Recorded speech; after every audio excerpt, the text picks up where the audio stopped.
ऊपर अमीर ससुराल, नीचे गरीब मायका। अरे गौतम बेटा, जरा इधर तो आ। जी माँ। ये देख, कैसी लगी? अच्छी है ना? चल, ये नहीं पसंद आई तो ये वाली देख ले, ये लड़की इंजीनियर है। माँ, आप सुबह सुबह मेरे कॉलेज के टाइम पर ये सब कुछ क्यों दिखा रही हो? अरे मैंने तुझे बताया नहीं क्या? मैं भी ना भूल जाती हूँ। ये सारी लड़कियां कवारी हैं। मैंने पंडित जी को बोला था तेरे लिए कोई अच्छी लड़की ढूंढने को, तो अच्छा, तो आप मुझे इन लड़कियों के फोटो इसीलिए दिखा रही हो? हाँ, अब इनमें से जल्दी से तू अपने लिए कोई लड़की पसंद कर ले और मैं उसके साथ तेरा रिश्ता जोड़ दूंगी। माँ, कोई ऐसे 1 मिनट में थोड़े ही अच्छा लग सकता है। और दूसरी बात, मुझे पहले से ही एक लड़की पसंद है, तो अब कोई दूसरी अच्छी नहीं लगेगी। क्या? सच? कौन है वो खुशनसीब? वो मेरे कॉलेज में ही पढ़ती थी। 1 साल जूनियर थी वो मुझसे, और बहुत ही सुलझी हुई सीधी सादी सी लड़की थी। मैंने कई बार उससे बात करने की कोशिश की, लेकिन वो हमेशा ही कोई बहाना बनाकर वहां से भाग गई। मैंने तो उसे कभी किसी लड़के से भी बोलते नहीं देखा है। माँ, मुझे उससे ही शादी करनी है। अरे बेटा, अगर इतनी ही पवित्र है वो लड़की तो तुझे मुझे पहले बताना चाहिए था। अब मैं कल ही उसके घर जाऊंगी। उर्मिला की बात सुनकर गौतम खुश हो गया और अगले ही दिन दोनों माँ बेटा तैयार होकर कोमल के घर पहुंच गए। उर्मिला उसका घर देखकर हैरान हो गई। क्या वो लड़की इस छोटी सी कुटिया में रहती है? जी। अब अंदर आओ माँ। वो दोनों अंदर चले गए, जहां कोमल अपने माँ बाप को चाय बनाकर दे रही थी। गौतम को देखकर कोमल उसे पहचान गई और दोनों परिवार में बात होने लगी। जी, हम आपकी बेटी का हाथ मांगने आए हैं। आप तो बड़े घराने के लोग लगते हैं। अच्छा लगा कि आप यहाँ आए, लेकिन माफ करना बहन, हम किसी ऊंचे घराने से रिश्ता नहीं जोड़ सकते हैं, क्योंकि ये सिर्फ बच्चों का नहीं, 2 परिवारों का मिलन होता है, इसीलिए। सही कहा भाई साहब। उर्मिला चाह रही थी कि कोमल उसकी बहू ना बने, क्योंकि वो बहुत गरीब थी, लेकिन नहीं अंकल, आपकी ये सोच बहुत गलत है। परिवारों का मिलन पैसे से नहीं बल्कि दिलों से होता है। जहां दिल मिले हुए हों वहां रिश्ते पक्के होते हैं। और मेरी माँ ने मुझे बचपन से सिखाया है कि हमें हमेशा इंसान का चरित्र देखना चाहिए। पैसा तो बस हाथ के मैल जैसा होता है, आज है तो कल नहीं है, लेकिन चरित्र हमेशा आपके साथ ही रहता है। अरे वाह, आपके जैसी सोच के लोग मिलना तो नामुमकिन जैसा होता है। बड़े ही अच्छे संस्कार दिए हैं आपने अपने बेटे को। जी, आप क्या कहते हैं? मैं क्या बोलूं? ठीक है, मुझे यह रिश्ता मंजूर है। कोमल के घरवाले उसकी शादी गौतम से करवाने को राजी हो गए। फिर क्या था, नवंबर के हल्के सर्द महीने में कोमल की शादी हुई और वो अपने ससुराल आ गई। उसका ससुराल वाला घर 2 मंजिला था, इसीलिए वो गर्दन को उठा उठा कर उसे देख रही थी। बहू, अब इस शुतुरमुर्ग जैसी गर्दन को नीचे भी कर ले। हमारा घर 2 मंजिला है और तू ऊपर ही रहने वाली है।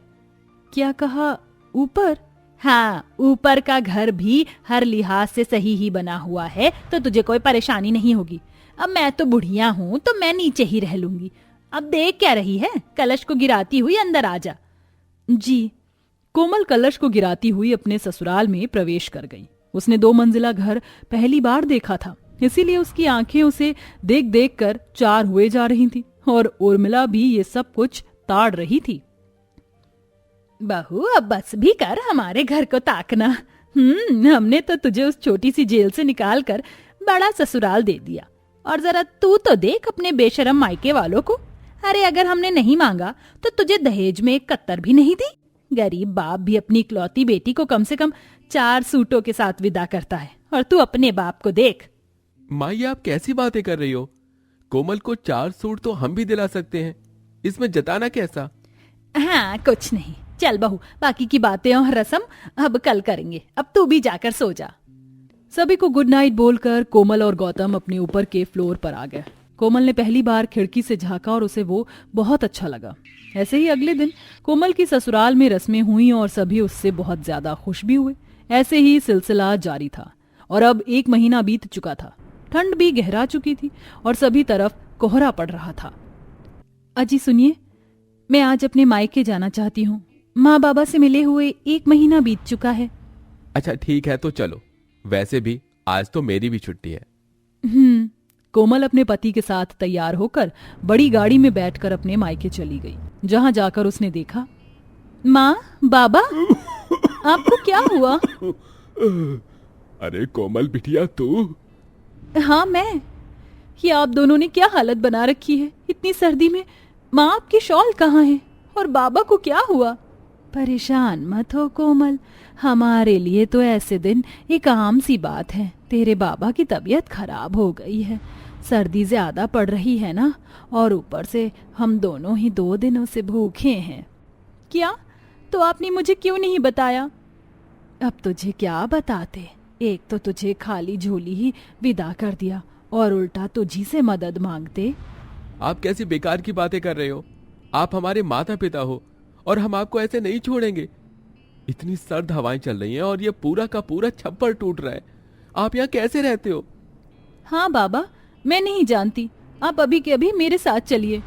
पर बेटा, मैं कुछ नहीं सुनूंगी, या तो आप मेरे साथ चलिए या फिर मैं भी आपके साथ यहीं पर रहूंगी। बेटी की जिद के आगे दोनों माँ बाप हार गए और कोमल के साथ उसके ससुराल पहुंच गए। बेटा, अच्छा नहीं लगता हम लोग। चुप हो जाइए माँ। अरे बहू, इतनी जल्दी? अरे अरे, आप दोनों भी हैं, आइए आइए। नमस्कार बहन जी। नमस्कार। माँ, आज से कोमल के माँ बाबा यहीं रहेंगे। क्या? मेरा मतलब, अच्छा। बहन, चाहते तो नहीं थे कि ये दिन कभी आए, लेकिन कोई बात नहीं भाई साहब, अब ऊपर तो आपकी बेटी रहती है तो ऊपर तो आप नहीं रह सकते, क्योंकि फिर बहू का ससुराल और मायका एक ही हो जाएगा ना। तो आप नीचे के स्टोर रूम, मेरा मतलब गेस्ट रूम में रह लेना। इस तरह बहू का मायका और ससुराल अलग अलग ही रहेगा। क्यों गौतम? जैसा आप चाहो माँ। ठीक है, तो मैं आपको आपका कमरा दिखा देती हूँ। उर्मिला अपने समधी और समधन को कमरे तक ले जाने लगी। वैसे हमने तो सुना है कि मायके वाले बेटी के ससुराल का पानी तक नहीं पीते हैं, लेकिन यहाँ तो। अब क्या करे बहन, उसूल तो हमारा भी यही था, लेकिन किस्मत का लिखा कहाँ बदलता है। हाँ, सही कहा। अब तो मायके वाले अपने दामाद के टुकड़ों पर पलेंगे। खैर छोड़िए, ये रहा आपका कमरा। उर्मिला इतराती हुई वहां से आ गई। उसकी बात सुनकर दोनों पति पत्नी को बहुत ठेस पहुंची थी। कुछ देर बाद कोमल अपने मायके आई। माँ, बाबा, ये लीजिए गर्मा गर्म खाना। नहीं बेटा, हमें ये नहीं खाना है। अरे पर क्यों? तू हमें जाने दे, इस तरह ऊपर ससुराल और नीचे मायके का कभी मेल नहीं हो सकता है। बस करो माँ, मैं आपको इतनी ठंड में उस टूटी फूटी कुटिया में नहीं जाने दूंगी, और अगर आप कहीं गई तो मैं भी आपके साथ ही चलूंगी। बेटा। नहीं बाबा, आज मैं आपकी एक नहीं सुनूंगी, बस। कोमल बिल्कुल नहीं मानी। बेचारे दोनों माँ बाप भी सर्दी की मार और अपने हालातों से मजबूर थे, इसीलिए उन्हें वहीं रहना पड़ा। ऐसे ही सिलसिला चलते अब 1 हफ्ता होने को आया था। उर्मिला रोजाना ही गरीब माँ बाप को अपनी बेटी के ससुराल में रहने के ऊपर टॉन्ट मारती रहती थी। कहाँ जा रही है बहू? माँ जी, मायके जा रही थी। तेरे इस ऊपर ससुराल और नीचे मायके के खेल ने मुझे तो परेशान कर रखा है। अब सुन, आज शनिवार है, आज के दिन लड़की अपने मायके नहीं जाती है। पर माँ, मेरा मायका तो यही है। फिर भी क्या काम था? कुछ नहीं, बस ये सर्दी की थोड़ी सी मेवा देने जा रही थी। अच्छा, ला मुझे दे, मैं देकर आती हूँ। उर्मिला ने कोमल के हाथ से मेवा छीन ली और खुद उसे लेकर निकल गई। रास्ते में ही उसने काजू किशमिश को अपनी साड़ी के पल्लू में पलट लिया और थोड़ी सी मूंगफली को वो किशोर को दे आई। आइए समधन जी। बस मैं आ नहीं रही हूँ, ये मूंगफली देने आई थी, आप खा लीजिए। एक घर में है तो हर चीज बांटनी ही पड़ती है। वैसे बेटी के घर में रहने का भी तजुर्बा बस आपको ही हुआ है, वरना हम तो भाई लाज वाले लोग हैं, हम तो कभी अपनी बेटी के घर में ना रहे। ऐसे बोलती हुई उर्मिला वहां से चली गई। उसकी बातें दोनों गरीब माँ बाप को बहुत दुख देती थी, लेकिन बेटी और हालातों की खातिर वो दोनों चुप थे। आज की उर्मिला की बातें कोमल ने सुन ली थी। मेरे माँ बाबा को क्या क्या सुनना पड़ रहा है, इसीलिए माँ बार बार जाने को बोलती है। मैं इस बारे में गौतम जी को बताऊंगी। कोमल ने गौतम को उर्मिला का आज का पूरा किस्सा सुनाया। गौतम जी, पहले तो मैं इस सब के बारे में नहीं जानती थी, लेकिन आज की बातें सुनकर अब मैं नहीं चाहती हूँ कि ये ऊपर ससुराल और नीचे मायके का खेल और ज्यादा चले। आप कुछ कीजिए। मुझे लग ही रहा था कि कहीं रिश्तों में दरार ना आ जाए, तुम फिक्र मत करो, मैं सब कुछ सही कर दूंगा। मैं आजकल में ही माँ बाबा को किसी दूसरे घर में शिफ्ट करवा दूंगा जहां वो सुकून से रह पाए, और उनके खाने पीने का भी पूरा ध्यान रखूंगा। सच? आपका शुक्रिया।